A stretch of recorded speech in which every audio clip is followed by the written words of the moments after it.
What's up, everybody? AMPUTATION here, back with some more Cairn 2nd edition content, delving into the backgrounds. I did the RFX video yesterday, and then today we're diving into the Barber Surgeon background. So let's talk about what a Barber Surgeon is. You walk the line between healer and harrower, knowing the frailty of the flesh, but also the secrets that lay within. With the right tools, life and death are merely words. So from that description alone, Barber Surgeon, just think of like a medieval doctor. That's exactly what this background is. You start out with an amputation knife that does 1d6 damage. You get bandages that do 3 uses. Doesn't say exactly what bandages do. I would assume it stops any bleeding effects, potentially might recover some lost strength, maybe not, I don't know. But you've got bandages. And then you've got a leech that does restore 1 strength. So it doesn't have a number of uses, so I assume the leech is just one use. But maybe you can keep it around and, you know, periodically like feed it or something. I don't know. It's a living thing. Who knows? You've also got some stained medical finery, which I assume to mean medical clothing, right? Not like scrubs because it's medieval times, but you know. You got something that is like a doctor coat. I don't know. I kind of went with that. So let's look at the 3 characters that I made. So the 3 characters that I made are Cutwell, Wilmot, and Johanna. And these 3 characters are very different. So let's jump into the first one. Let's take a look at Cutwell. So first things first, I'm going to put up a picture of Cutwell here. Let's just describe the traits that I picked out for him. I didn't roll these traits. I decided to pick them out based on the fantasy that I was going for with this character. So he's got a scrawny physique. He's got weathered skin. He's bald. He's got a broken face. So his face is pretty busted up. Blunt speech. He's got some filthy clothing.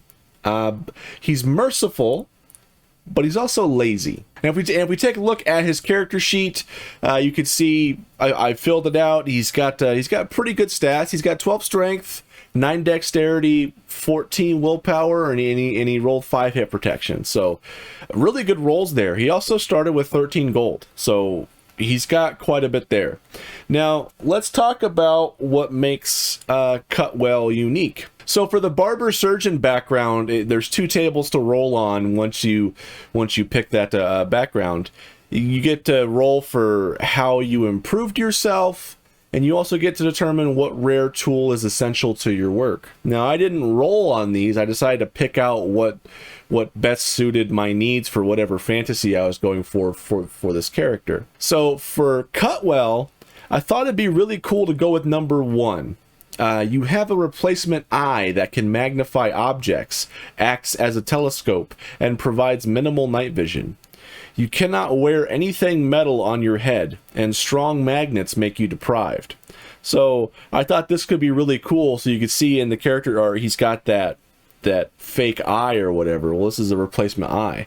Really cool. You can magnify. You can zoom in on objects. You can you act as a telescope and see farther away. And it also provides a little bit of night vision. So I thought that was really cool. That gives you a lot of things that you can do.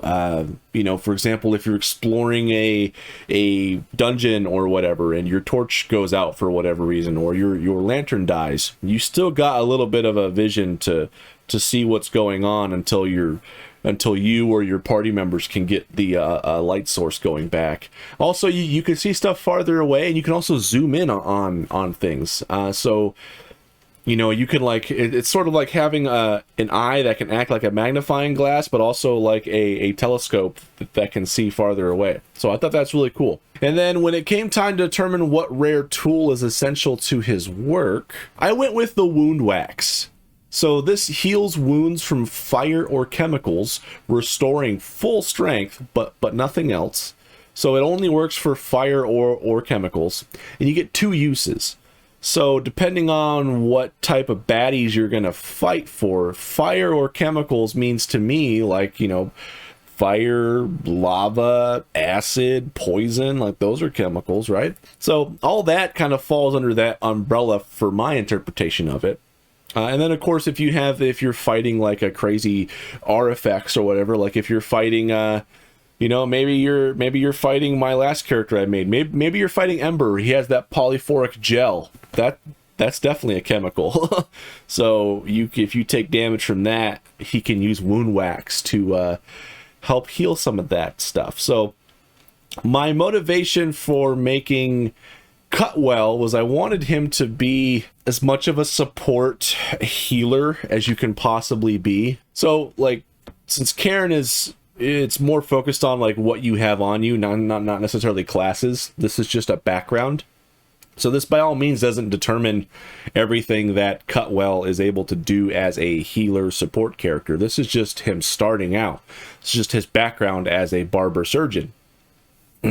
So he's got a few things that can really help right off the bat. He's got that knife for self-defense. He can also maybe do some surgery on you. He's got some bandages. He's got a leech. He's also got wound wax. So right off the bat, he's got a few things that can really help you out and really help care for you know, wounded party members. And I think having a barber surgeon on the team, one of the benefits that's not really listed anywhere, but in Cairn, you know, whenever you take damage, especially critical damage, like whenever your strength is actually impacted, usually it's not something that you can, like, you know, wave a magic wand and cast a healing spell and then you're back up feeling great. Or in like D&D and Pathfinder, it's not like you can just, you know, take an hour-long rest and recover some of those hit points. You can recover your hit protection, yes, but that's just your measure of how much damage you can avoid taking. When you actually take damage to your strength or even other stats, depending on what kind of attacks you're being hit with, it takes a lot longer to recover your strength. You have to actually rest. So having a barber surgeon on your team might be able to facilitate speedy recovery of that. Not necessarily like, oh, you know, we're gonna rest here, recover some hit protection, and then I'll use my bandages and my amputation knife to do some surgery so we can recover some of that strength back. It's more likely going to be like a long, I guess for lack of a better term, long rest scenario where you can actually get some rest. I think he can help you probably restore a bit more strength. So as a warden, that's how I would play it. So let's talk about what bond I chose for him as well. I think this time around, last time I rolled bonds, and then this time I decided to pick bonds that went with the character. So for Cutwell, I chose number 13 on the bonds table. You found a wounded beast in the forest, but chose to ignore it. You see it everywhere now, but only when you're alone. It looks sad, but not angry. So my thought process behind this bond was that the reason why Cutwell became a barber surgeon is in my mind, you know, he came across this beast in the forest when he was a lot younger and decided to ignore it. This wounded beast didn't try to help it, and so now since he sees it everywhere now and looking sad, he wanted to become some sort of healer that can make sure that he can take care of stuff. So right off the bat, if he sees this beast, like he sees it everywhere, but it doesn't say exactly how he sees it. So it could just be him hallucinating. You don't know. But he sees it everywhere, but only when he's alone. So my thought process is behind this bond is that he wants to acquire the skills to be able to heal this beast, to, you know, hopefully stop making him feel guilty about it. That's a big reason why I chose the merciful trait for him as well, because even though, yes, he didn't do anything with the wounded beast before, now he's like actively helping everybody that he possibly can. So Cutwell, well, he looks just atrocious. He's a scrawny dude. He's bald. He's got a broken face, very blunt speech, filthy clothing. He's got a heart of gold. He just wants to help. He just wants to help people. So behind this gruff, ugly exterior, he's really just cares for people. Now, whether or not that care is genuine or not, or if it's just out of fear because he wants to help this beast and maybe rid himself of this self-perceived curse, that's up for debate. I mean, it depends on how you want to play it. But there's a bit of room for nuance there. But yeah, that's Cutwell. You know, fairly basic, just a barber surgeon. Like, he just wants to care for people. He's a good old medieval doctor. He's a Sawbones. What's funny is one of the names that you can actually pick is Sawbones. I probably should have picked that, but Cutwell, I decided to go with Cutwell.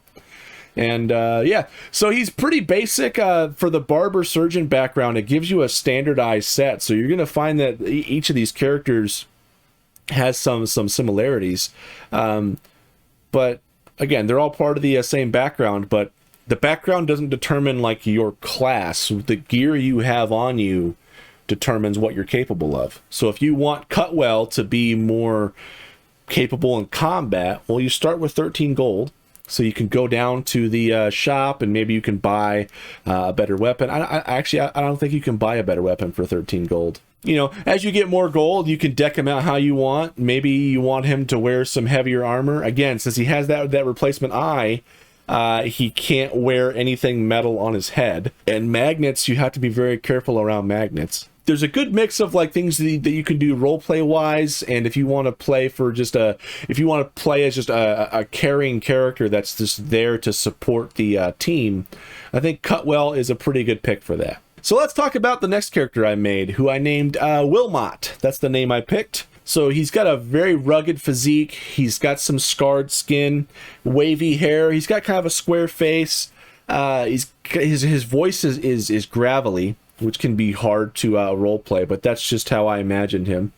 He's got some soiled clothing, because it's like not necessarily that he crapped himself or anything, but just dirty, kind of soiled clothing from just working on patients, I guess. He's very cautious, and his vice is that he's vain.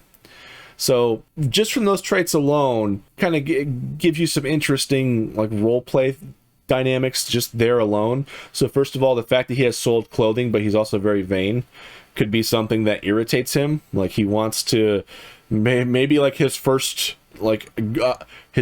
objective is to not have soiled clothing. Maybe find some place that can actually do a deep clean to get this nastiness off of his clothing. Let's talk about what I picked for his improvement and what rare tool he uses that's essential to his work. So for how he improved himself, I chose option 2. So 1 foot is mostly metal. You can kick and it does 1d6 damage. And you can treat some tough terrain as easy. It doesn't specify what type of terrain, but it says some. So I'm going to assume that's up to the warden's discretion of whatever is feasible or makes sense. You carry a can of oil, which has 6 uses. Without daily application, you are deprived and noisy. So I thought that was a really fun roleplay thing to have this, you know, this metal foot. It says mostly metal, but I just made like the entire, like everything from the knee down, just like an artificial prosthetic metal limb. I thought that was really cool. So you can kick people. And yeah, you can treat some tough terrain as easy. So it's a lot easier for Wilmot to traverse some stuff than it would be other characters. But he has that downside of having to carry a can of oil. So the cool thing, and you have to have, so it's going to take up an inventory slot for that can of oil. And you also have to make sure you pack enough for your journey, because if you go without it, you're going to be deprived and you're going to be noisy because you're going to be creaking and squeaking around everywhere. I think Wilmot could be a really fun combat character because he's got that amputation knife, but he's also got kick. Well, you could technically dual wield weapons, right? So as a warden, I don't see any reason why he couldn't shank and kick somebody in a single turn. So he would roll a d6 2 times and then take the highest result for his damage for that turn. So he could be a really cool damage dealer, being able to sort of dual wield with a quick shank and a kick could be pretty fun. And then for his rare tool that's essential to his work, I chose number 2 for this as well, a graft grub, a small worm that can fuse inanimate objects with parts of the body. 1 use.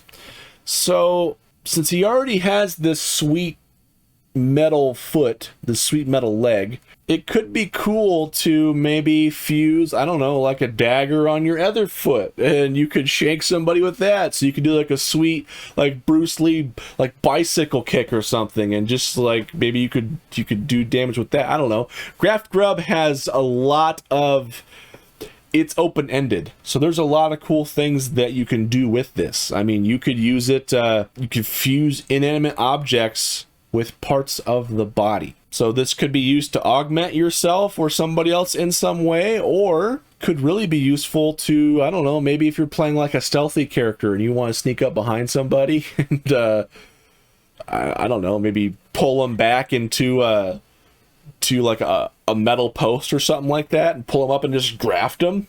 You just stick them there so they're just stuck all the time. I don't know. You could be creative with this. So this Graft Grub, I think, is one of those things that's just, it's really easy to do something like crazy and overpowered with it. So I'd be excited to see what people do with that. So he's got that Graft Grub. But looking at Wilmot's stats, he's got decent strength. His dexterity is a bit lower, and this made sense to me when I was rolling the stats, because he's got that metal leg. You know, yes, it is easier for him to go over some terrain, but he's not going to be as quick with that leg, and some movements might not be natural for him that would be natural for everybody else. And so, you know, maybe he hasn't had that leg for long and hasn't gotten really used to it that much. So maybe this could be something that, you know, as he gets more familiar with this leg, and maybe if he improves it, maybe his dexterity skill can go up. He's got pretty decent willpower. I thought that was also appropriate too. You know, he's got takes a lot of willpower to keep trucking on when you got this weird leg that just takes oil every day.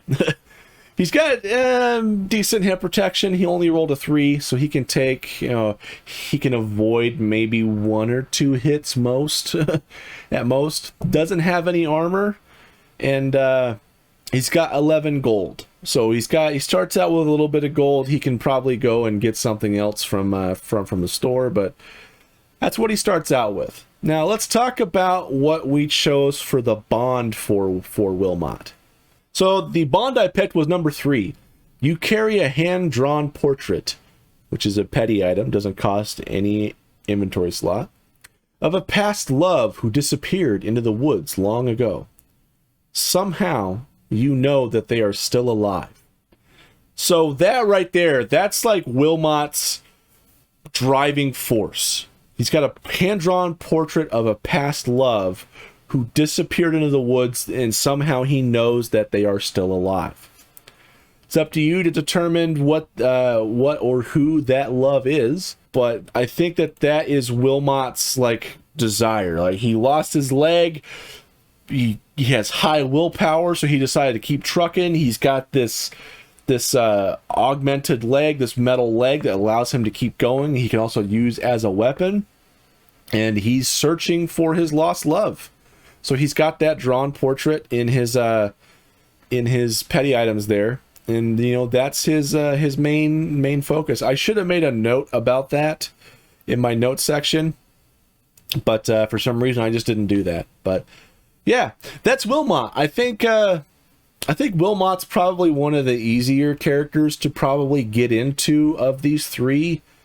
It's not difficult to understand his motivations, and I don't think it would be difficult to roleplay him, with the exception of maybe the gravelly voice that can be kind of hard to pull off. But I mean, there's ways of roleplaying, you know, where you don't have to voice your character. You can just simply say, well, Wilmot's gonna do this and he says this, right? So don't let the gravelly voice throw you off. And of course, you can change it whatever you want, but this is just what I imagine for Wilmot.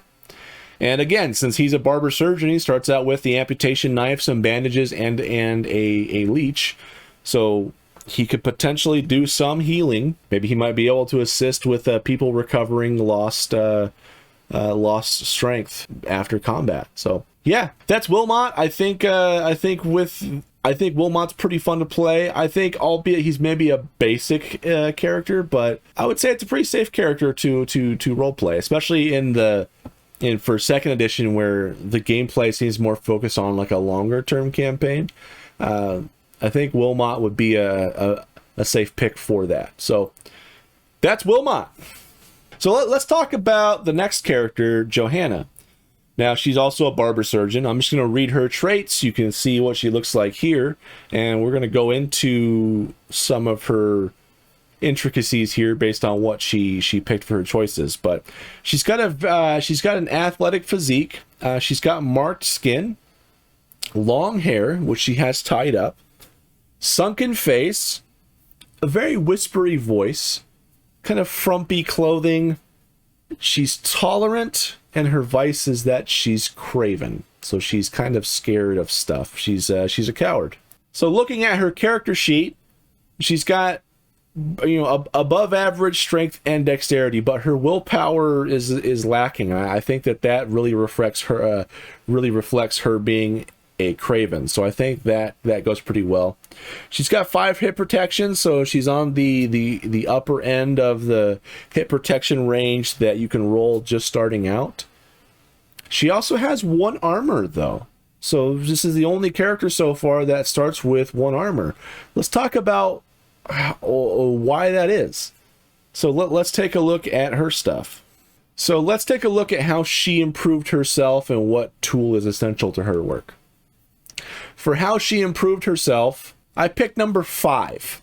Your chest is lined with alchemical sigils, toughening the skin, granting you 1 armor. Wearing other metallic armor nullifies the effect. So beyond the obvious combat advantage of having 1 armor right off the bat, I think that this could be interesting from gameplay and roleplay perspective. By, you know, you've got tougher skin, so maybe you have other resistances to other things. Maybe, who knows? Also, since it says wearing other metallic armor nullifies the effect, that says to me that these alchemical sigils are metallic. So you could be susceptible to, like, maybe a magnet might stick to you, or maybe somebody can try to take those sigils off of you somehow, or, you know, maybe you're more at risk of being struck by lightning. Who knows, right? So there's some cool things there. And then for what rare tool is essential to her work, I picked number 6. Lodestone draws out dangerous elements from the body and acts as a powerful magnetic force. So this, again, she's got these metallic sigils, but she also has this lodestone that acts as a powerful magnetic force. So she has to keep it away from her chest, or else it might just, or maybe she just sticks it to her chest. I don't know. Maybe she has a hard time getting it off. I don't know. I just thought that dichotomy was an interesting thing to explore, both for a player and also as a warden having to make rulings on this stuff. So that could be interesting. But yeah, so draws out dangerous elements from the body. So as a barber surgeon, she's technically got a healer background. So this lodestone will allow her to maybe draw out dangerous elements from the body. Now it says dangerous elements. That's up to the warden to determine what that means, but like I'm thinking maybe if there's like a venom, or like if somebody got bit by a snake, you can use the lodestone to draw that stuff back out of the wound, or, you know, something. I mean, there's definitely some uses there for it. So those 2 things make her really unique right off the bat. She looks unique. She's got a different outfit than the other 2. She still has her medical finery. She still has that, like, that apron belt that has like her medical tools and stuff on there. So really cool. But she's interesting, I think, from both gameplay perspective and also like roleplay perspective. So role-playing, you know, she's very tolerant of stuff. She's got that whispery voice, and she's also craven. She's got that low willpower. So I think that she's easily influenced by others because, you know, she wants to avoid confrontation, and then she just wants to help people. So, and she's got these sigils on her chest, which make her more resilient. and she can't wear metal armor. So even though she's craven and scared of confrontation, got the interesting dichotomy to where she might actually be more suited to combat than the other characters. You know, especially with a above average strength. So we'll see how that works out. Let's talk about what bond I picked for her. So the bond I picked was number 4. You found a tiny crystal prism buried in the dirt. When held up to the light, it shows visions of an unknown location deep within the woods. Sometimes you can feel a presence looking back at you. So I think that this also ties into her roleplay aspect of her being a coward, because I like to imagine that she's always like looking behind her back and like worried that those eyes that she senses, like someone looking, that presence that she senses of someone looking back at her when she looks into the gem is going to find her. So she's very paranoid and like very skittish is how I imagine her being. So I think like from a roleplay perspective, I think like once she finds a group of people, she leans on them for protection. So she's like very sort of clingy to them. That would be how I would imagine it. You know, obviously you could play her as another way to play her is that she's has these feelings, but she's trying to be her own, and she's very independent. And maybe she, because of the paranoia from this tiny crystal prism, maybe she's searching for where this is, and she doesn't want to trust anybody in case they are that presence come to find her. So she could be very standoffish. Yeah, so there's lots of ways that you could play Johanna, and she's a very interesting character. Definitely some good stuff here. Now with the Barber Surgeon, they all have medical finery. They all have the amputation knife, bandages, and a leech. So they all have very, very similar stuff.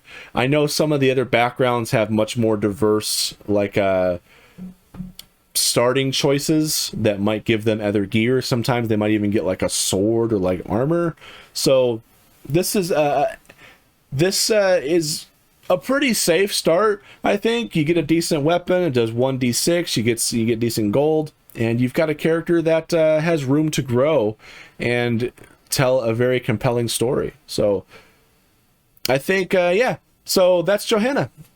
So there you go. There's the 3 characters that I made up for the Barber Surgeon background, and yeah, there's still some room to customize things there. Obviously, I think I did a pretty good job of making different characters, but they're all kind of unified by that Barber Surgeon background. Now, it's something as diverse as the RFX background that I just covered last video, because you know, the Barber Surgeon, the scope of that background is a lot more narrow than like something as broad as, you know, a arcane alchemist or whatever, you know. So Barber Surgeon, if you want to play somebody, play a character who is a support person for the team and really wants to lean into that narrative of, you know, being supportive and maybe caring for people, I think Barber Surgeon is a great background to start with.